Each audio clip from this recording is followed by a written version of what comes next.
Halo semua, pada kesempatan kali ini kami dari kelompok KKN Spirit Care akan memberitahu rekomendasi wirausaha di masa pandemi. 1. Bisnis digital. Bisnis digital atau bisnis IT menjadi salah satu dari deretan sektor usaha yang dapat menjadi peluang usaha saat COVID dan dapat bertahan dalam kondisi krisis sekalipun. Misalnya, teknologi digital berupa aplikasi video conference bisa membantu para karyawan untuk bertatap muka, jarak jauh, dan menyelesaikan persoalan bisnis ketika masa krisis kesehatan akibat pandemi COVID-19 saat ini. 2. Usaha kebutuhan bahan pokok. Bahan pangan pokok merupakan salah satu kebutuhan primer masyarakat yang sulit untuk diabaikan dalam kondisi apapun, termasuk kondisi krisis ekonomi. Hal ini membuat bisnis perdagangan bahan pokok menjadi salah satu sektor bisnis tahan krisis. 3. Usaha food and beverage.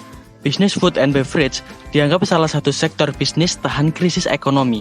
Salah satu faktor yang menyebabkan usaha makanan berpeluang menyajikan dalam masa pandemi adalah karena masyarakat membutuhkan pasokan makan dan minum dalam kondisi apapun, bahkan kondisi serba sulit sekalipun.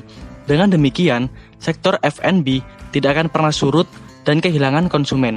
Tak hanya itu, bisnis di sektor makanan dan minuman juga dianggap membutuhkan modal yang relatif kecil. 4. Usaha jasa atau produk kesehatan. Baik pada masa normal maupun saat krisis, masyarakat tetap membutuhkan jasa layanan kesehatan dan produk kesehatan sebagai salah satu kebutuhan yang krusial untuk tetap bertahan hidup.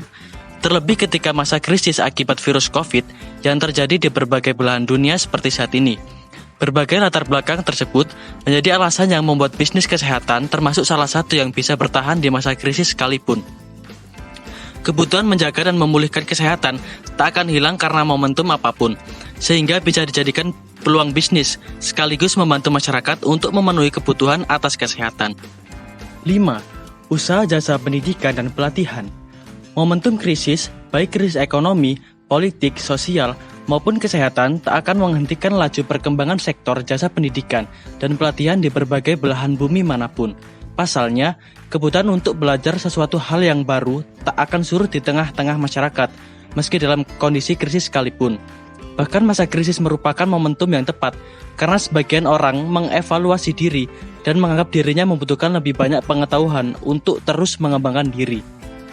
Hal ini yang membuat bisnis di industri pendidikan dan pelatihan lebih mampu bertahan saat perekonomian dalam kondisi yang buruk. Created using Powtoon.